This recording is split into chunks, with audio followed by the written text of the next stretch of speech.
Chapter 12. The Triwizard Tournament.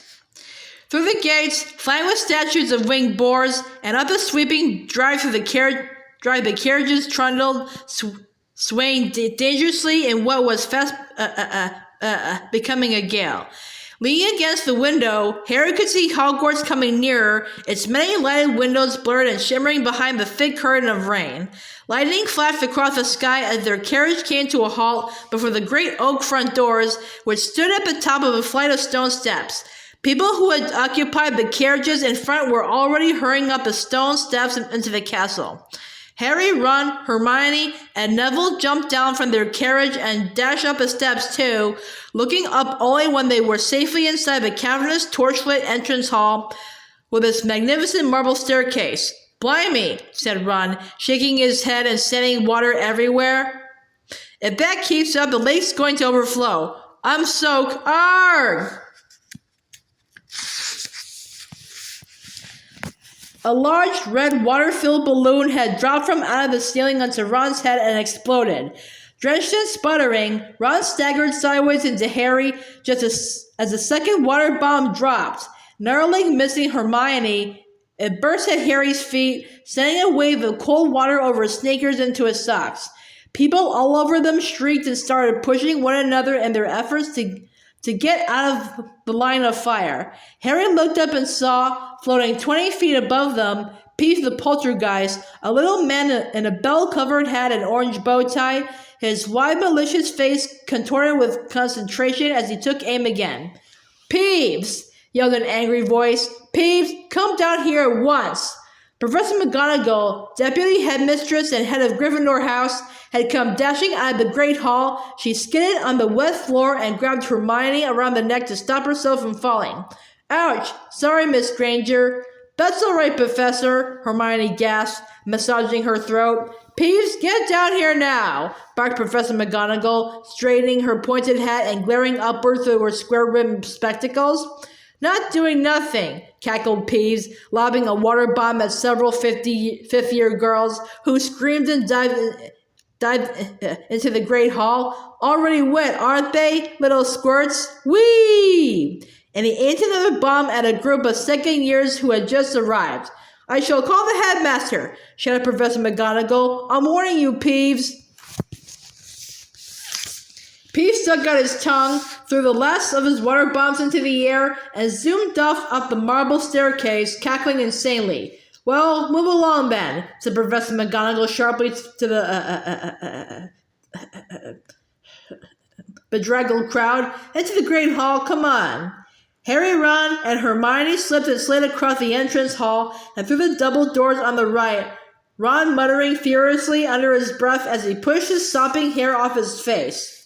The great hall looked his usual splendid self, decorated for the start-of-term feast. Golden plates and goblets gleamed by the light of hundreds of candles floating over the table in midair. The 4 long house tables were packed with chattering students. At the top of the hall, the staff sat along one side of a 5th table, facing their pupils. It was much warmer in here.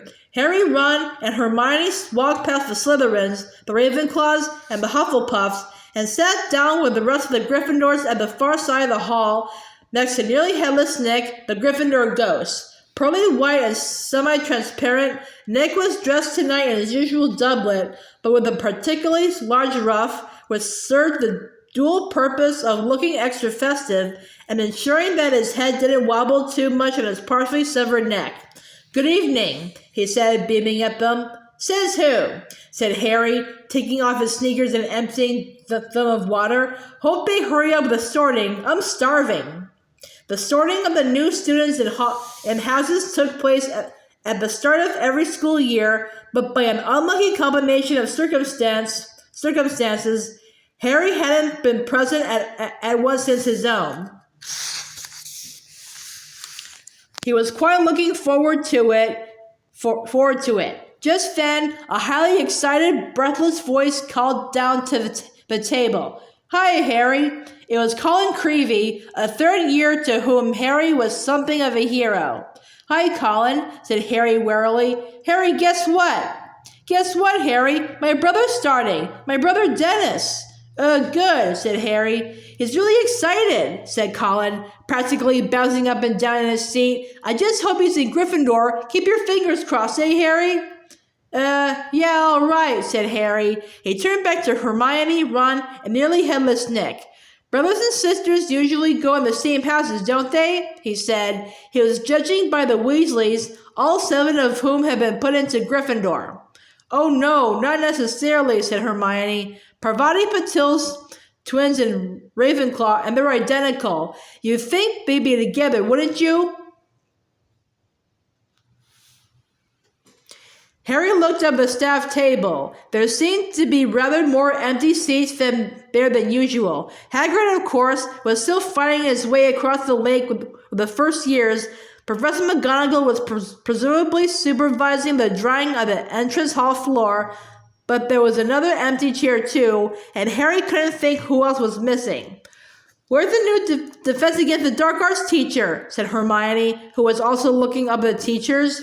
They had never yet had a Defense Against the Dark Arts teacher who had lasted more than 3 terms.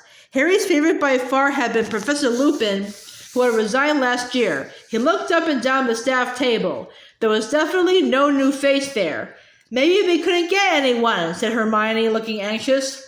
Harry scanned the table more carefully. Tiny little Professor Flitwick, the charms teacher, was sitting on a large pile of cushions beside Professor Sprout, the herbology teacher, whose hat was askew over her flyaway gray hair. She was talking to Professor Sinistra of the astronomy department. On Professor Sinistra's other side was the sallow-faced, hook-nosed, greasy-haired potions master Snape, Harry's least favorite person at Hogwarts. Harry's loathing of Snape was matched only by Snape's hatred of him, a hatred which had, if possible, intensified last year when Harry had helped Sirius escape right under Snape's overlarge nose. Snape and Sirius had been enemies since their own school days. On Snape's other side was an empty seat, which Harry guessed was Professor McGonagall's. Next to it, and in the very center of the table, sat Professor Dumbledore, the headmaster, his sweeping silver hair and beard shining in the candlelight, his magnificent deep green robes embroidered with many stars and moons. The tip of Dumbledore's long, thin fingers were together, and he was resting his chin upon them, staring up at the ceiling through his half-moon spectacles as though lost in thought. Harry glanced up at the ceiling, too. It was enchanted to look like the sky outside, and he had never seen it look this stormy. Black and purple clouds were swirling across it, and as another thunderclap sounded outside, a fork of lightning flashed across it. Oh, hurry up, Ron moaned beside Harry. I could eat a hippogriff.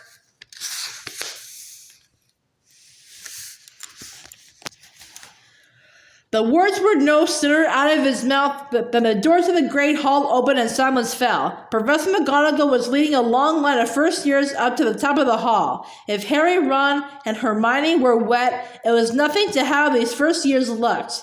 They appeared to have swum across the lake rather than sailed. All of them were shivering with a combination of cold and nerves as they filed along the staff table and came to a halt in a line facing the rest of the school. All of them, except the smallest of the lot, a boy with mousy hair, who was wrapped in what Harry recognized as Hagrid's moleskin overcoat. The coat was so big for him that it looked as though he were draped in a furry black circus tent. His small face protruded from over the collar, looking almost painfully excited. When he had lined up with his terrified-looking peers, he caught Colin Creevy's eye, gave a double thumbs up, and mouthed, "I fell on the leg." He looked positively delighted about it. Professor McGonagall now placed a 3-legged stool on the ground before the first years, and on top of it, an extremely old, dirty patch wizard's hat. The first years stared at it. So did everyone else. For a moment, there was silence. Then a long tear near the brim opened wide like a mouth, and the hat broke into song.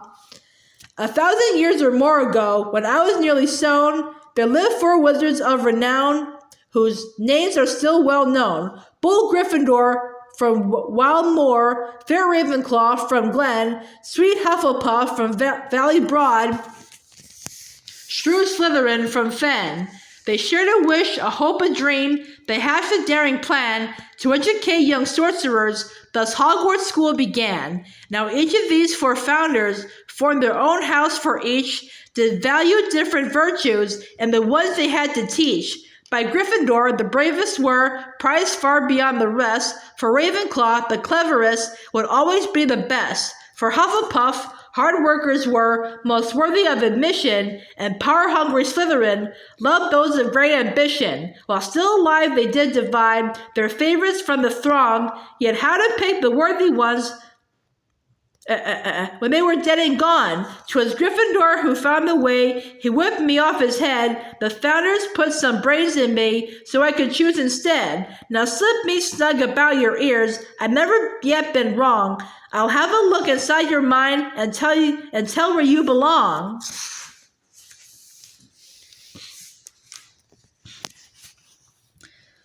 The great hall rang with applause as the Sorting Hat finished. That's not the song it sang when it sorted us, said Harry, clapping along with everyone else. Sings a different one every year, said Ron. It's gotta be a pretty boring life, hasn't it, being a hat? I suppose it spends all year making up the next one. Professor McGonagall was now unrolling a large scroll of parchment. When I call out your name, you will put on the hat and sit on the stool, she told the first years. When the hat announces your house, you will go and sit at the appropriate table. Ackerley Stewart. A boy walked forward, visibly trembling from head to foot, picked up the Sorting Hat, put it on, and sat down on the stool. Ravenclaw, shouted the hat.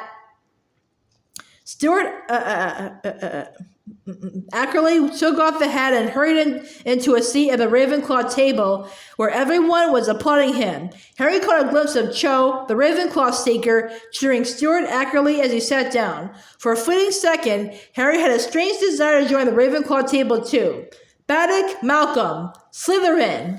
The table on the other side of the hall erupted with cheers. Harry could see Malfoy clapping as Baddock joined the Slytherins. Harry wondered whether Baddock knew that Slytherin House had turned out more dark witches and wizards than any other. Fred and George hissed Malcolm Baddock as he sat down. Branstone Eleanor, Hufflepuff. Caldwell Owen, Hufflepuff. Creevy Dennis. Tiny Dennis Creevy staggered forward, tripping over Hagrid's moleskin, just as Hagrid himself sidled into the hall through a door behind the teacher's table. About twice as tall as a normal man, and at least 3 times as broad, Hagrid, with his long, well-tangled black hair and beard, looked slightly alarming, a misleading impression, for Harry, Ron, and Hermione knew Hagrid to possess a very kind nature. He winked at them as he sat down at the end of the staff table and watched Dennis Creevy putting on the Sorting Hat. The rip of the brim opened wide. Gryffindor, the hat shouted. Harry clapped along with the Gryffindors as Dennis Creevy, beaming widely, took off the hat, placed it back on the stool, and hurried over to join his brother. Colin, I fell in, he said shrilly, throwing himself into an empty seat. It was brilliant, and something in the water grabbed me and pushed me back in the boat. Cool, said Colin, just as excitedly. It was probably the giant squid, Dennis. Wow, said Dennis, as though nobody in their wildest dreams could hope for more than being thrown into a storm-tossed, fathoms-deep lake and pushed out of it again by a giant sea monster. Dennis, see that boy down there? The one with the black hair and glasses? See him? Know who he is, Dennis? Harry looked away, staring very hard at the Sorting Hat, now sorting Emma Dobbs. The sorting continued, boys and girls with varying degrees of fright on their faces, moving one by one to the 3-legged stool, the line dwindling slowly as Professor McGonagall passed the L's. Oh, hurry up, Ron moaned, massaging his stomach. Now, Ron, the sorting's much more important than food, said nearly headless Nick as madly Laura became a Hufflepuff. Of course it is, if you're dead, snapped Ron. I do hope this year's batch of Gryffindors are up to scratch, said nearly headless Nick, applauding as McDonald and Natalie joined the Gryffindor table. We don't want to break our winning streak, do we? Gryffindor had won the Inter-House Championship for the last 3 years in a row. Pritchard Graham, Slytherin. Quirk Orla, Ravenclaw. And finally, with Whitby Kevin, Hufflepuff, the sorting ended. Professor McGonagall picked up the hat and the stool and carried them away. About time, said Ron, seizing his knife and fork and looking expectantly at his golden plate. Professor Dumbledore had gotten to his feet. He was smiling around at the students, his arms open wide in welcome. I have only 2 words to say to you, he told them, his deep voice echoing around the hall. Tuck in. Hear, hear, said Harry and Ron loudly as the empty dishes filled with magically before their eyes. Nearly Headless Nick watched mournfully as Harry, Ron, and Hermione loaded their own plates. Ah, that's better, said Ron, with his mouth full of mashed potato. You're lucky there's a feast at all tonight, you know, said Nearly Headless Nick. There was trouble in the kitchens earlier. What? Why? What happened? Said Harry to a sizable chunk of steak. Peeves, of course, said Nearly Headless Nick, shaking his head, which wobbled dangerously. He pulled his ruff a little higher up on his neck. The usual argument, you know. He wanted to attend the feast. Well, it's quite out of the question. You know what he's like, utterly uncivilized. Can't see a plate of food without throwing it. We held a ghost council. The fat friar was all for giving him the chance, but most wisely, in my opinion, the Bloody Baron put his foot down. The Bloody Baron was a Slytherin ghost, a gaunt and silent specter covered in silver bloodstains. He was the only person at Hogwarts who could really control Peeves. Yeah, we thought Peeves seemed hacked off about something, said Ron darkly. So what did he do in the kitchens? Oh, the usual, said Nearly Headless Nick, shrugging. Wreaked havoc and mayhem. Pots and pans everywhere. Play swimming in soup. Terrified the house elves out of their wits. Clang. Hermione had knocked over her golden goblet. Pumpkin juice spread steadily over the tablecloth, staining several feet of white linen orange, but Hermione paid no attention. There are house elves here? She said, staring horror-struck at Nearly Headless Nick. Here at Hogwarts? Certainly, said Nearly Headless Nick, looking surprised at her reaction.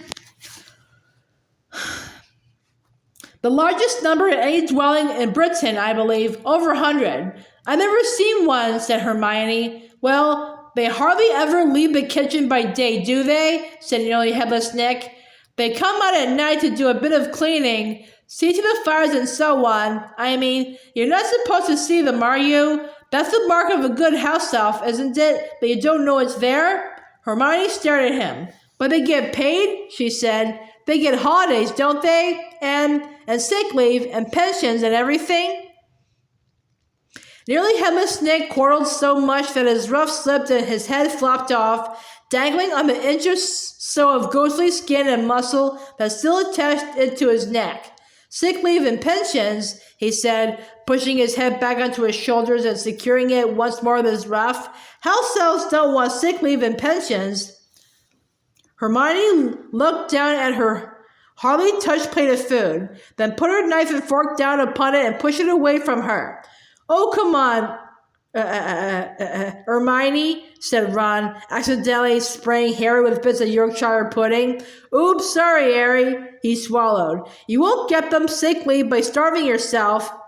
Slave labor, said Hermione, breathing hard through her nose. That's what made this dinner, slave labor.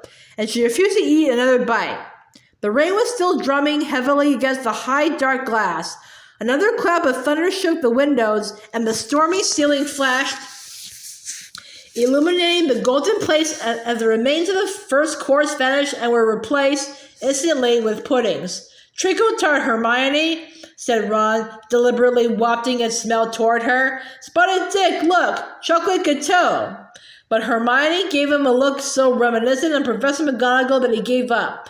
When the puddings, too, had been demolished, and the last crumbs had faded off the plates, leaving them sparkling clean, Albus Dumbledore got to his feet again. The buzz of chatter filling the hall ceased almost at once, so that only the howling wind and pounding rain could be heard. "So," said Dumbledore, smiling around at them all, "now that we all are fed and watered—" "Humph," said Hermione. I must once more ask for your attention while I give out a few notices. Mr. Filch, the caretaker, has asked me to tell you that the list of objects forbidden inside the castle has this year been extended to include screaming yo-yos, fanged frisbees, and ever-bashing boomerangs. The full list comprises some 437 items, I believe, and can be viewed in Mr. Filch's office if anybody would like to check it."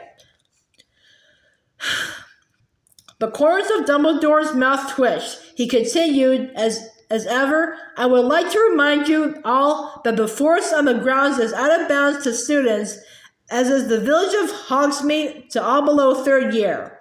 It is also my painful duty to inform you that the Inter-House Quidditch Cup will not take place this year." "What?" Harry gasped. He looked around at Fred and George, his fellow members of the Quidditch team. They were mouthing zealously at Dumbledore, apparently too appalled to speak. Dumbledore went on, "This is due to an event that will be starting in October and continuing throughout the school year, taking up much of the teacher's time and energy, but I am sure you will all enjoy it immensely. I had great pleasure in announcing that this year at Hogwarts—" But at that moment, there was a deafening rumble of thunder and the doors of the great hall banged open. A man stood in the doorway, leaning upon a large, long staff, shrouded in a black traveling cloak. Every head in the great hall swiveled toward the stranger, suddenly brightly illuminated by a fork of lightning that flashed across the ceiling. He lowered his hood, shook out a long mane of grizzled dark gray hair, then began to walk up toward the teacher's table. A dull clunk echoed through the hall on his every other step. He reached the end of the top table, turned right, and limped heavily toward Dumbledore.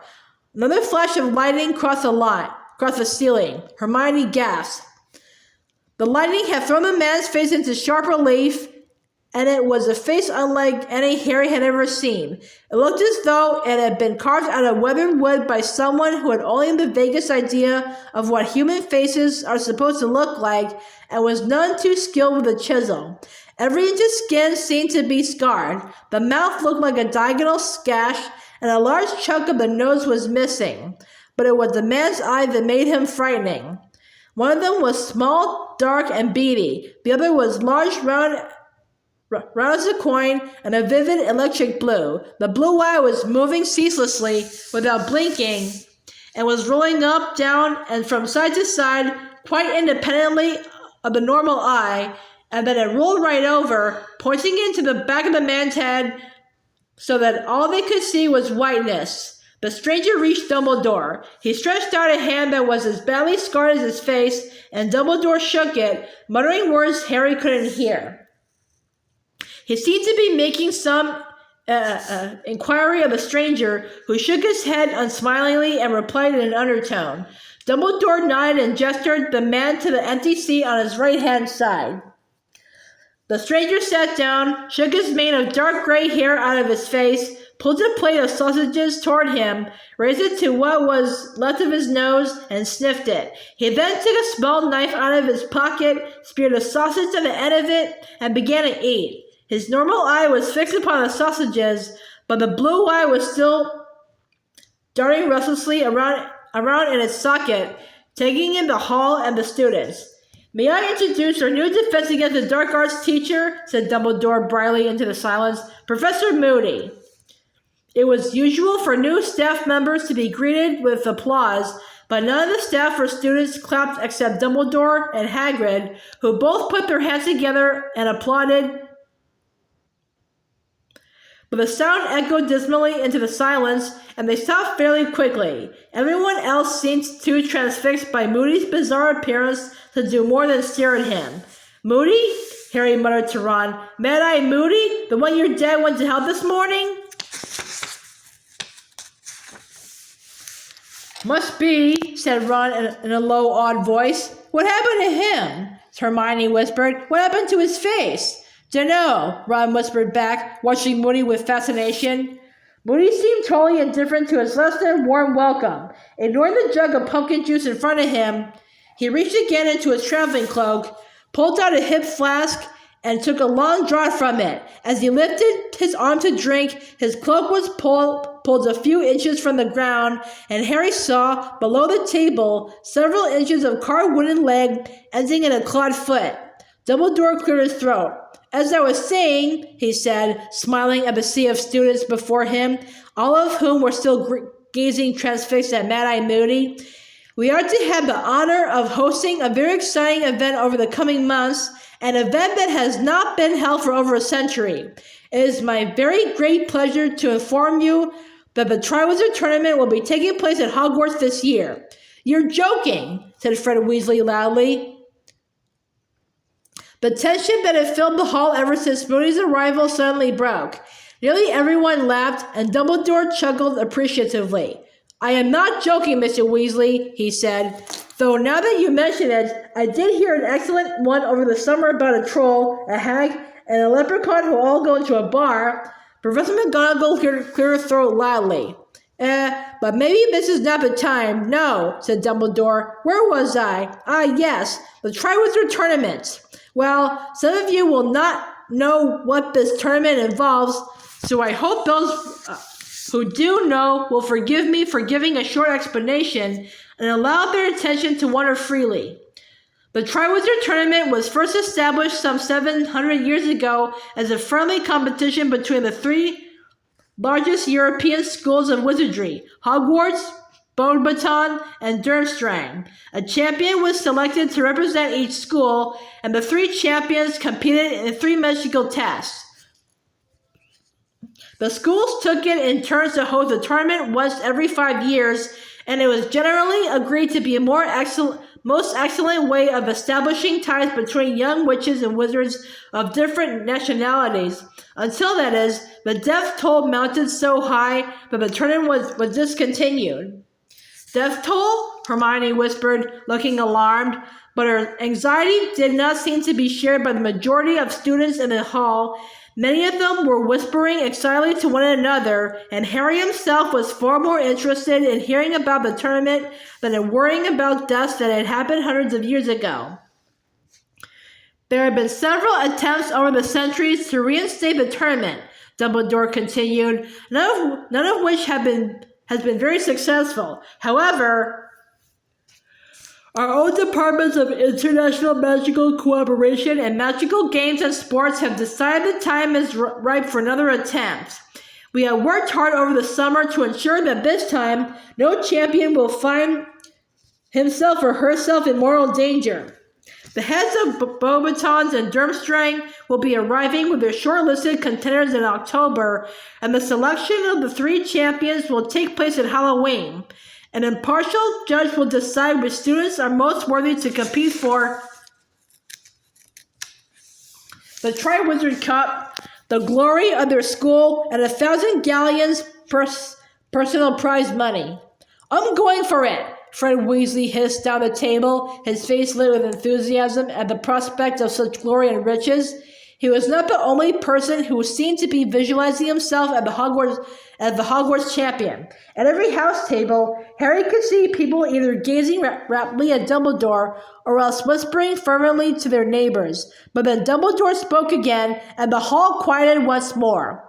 Eager though I know all of you will be to bring the Triwizard Cup to Hogwarts, he said, the heads of the participating schools, along with the Ministry of Magic, have agreed to impose an age restriction on contenders this year. Only students who are of age, that is to say 17 years or older, will be allowed to put forward their names for consideration. This, Dumbledore raised his voice slightly, for several people had made noises of outrage at these words, and the Weasley twins were suddenly looking furious, is a measure we feel is necessary.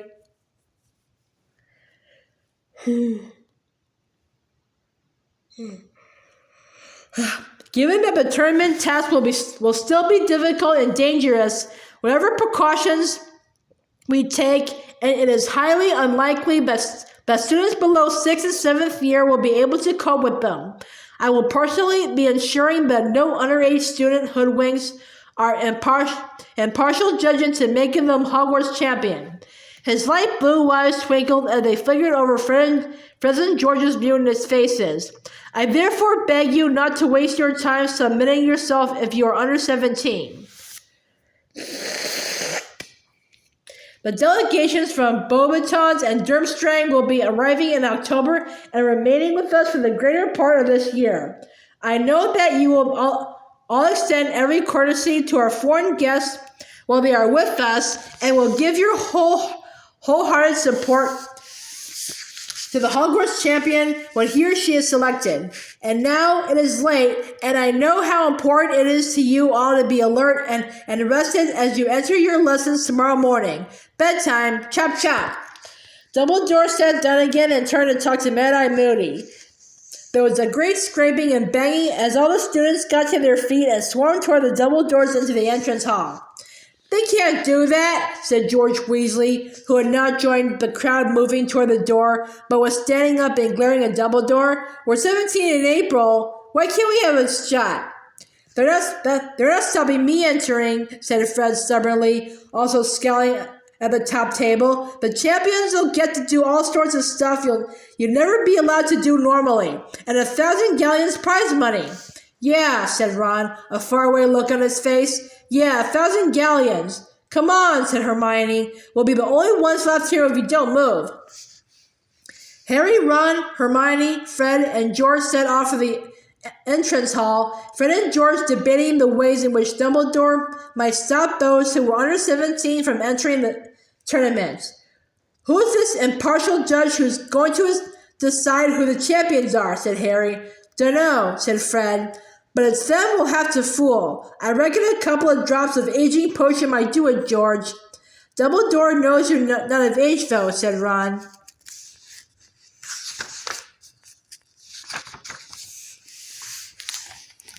Yeah, but he's not the only one who decides who the champion is he? Said Fred shrewdly. Sounds to me like once this judge knows who wants to enter, he'll choose the best from each school and never mind how old they are.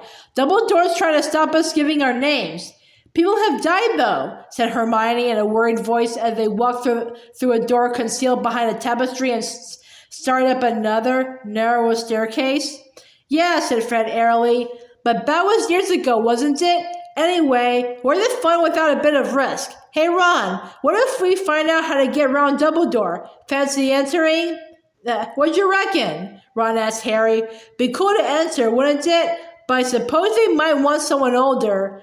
Don't know if we learned enough. I definitely haven't, came Neville's gloomy voice from behind Fred and George.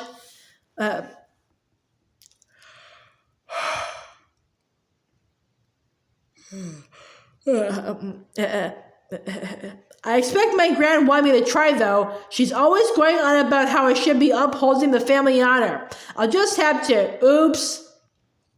Neville's foot had sunk right through a step halfway up the staircase. There were many of these trick stairs at Hogwarts. It was second nature to most of the older students to jump this particular step, but Neville's memory was notoriously poor.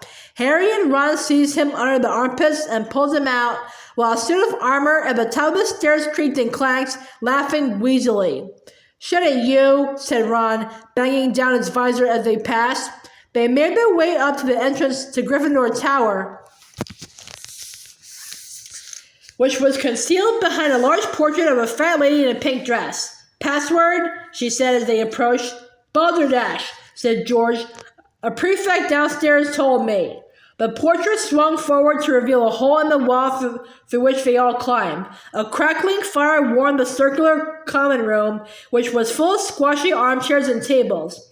Hermione cast the merrily dancing flames of dark luck, and Harry distinctly heard her mutter slave labor before bidding them good night and disappearing through the doorway to the girls' dormitory. Harry, Ron, and Neville climbed up the last spiral staircase until they reached their own dormitory, which was situated at the top of the tower. 5 four-poster beds with deep crimson hangings stood against the walls, each with its owner's trunk at the foot. Dean and Seamus were already getting into bed. Seamus had pinned his Ireland rosette to his headboard, and Dean had tacked up a poster of Victor Crumb over his bedside table. His old poster of the West Ham football team was pinned right next to it. Mental, Ron sighed, shaking his head at the completely stationary soccer players. Harry, Ron, and Neville got into their pajamas and into bed. Someone, a house elf no doubt, had placed warming pads between the sheets. It was extremely comfortable, lying there in bed and listening to the storm raging outside. I might go in for it, you know, Ron said sleepily through the darkness. If Fred and George find out how to, the tournament, you never know, do you? Suppose not. Harry rolled over in bed, a series of dazzling new pictures forming in his mind's eye. He had hoodwinked the impartial judge into believing he was 17. He had become Hogwarts champion. He was standing on the grounds, his arm raised in triumph in front of the whole school, all of whom were applauding and screaming. He had just won the Triwizard tournament. Cho's face stood out particularly clearly in the blurred crowd, her face glowing with admiration. Harry grinned into his pillow, exceptionally glad that Ron couldn't see what he could.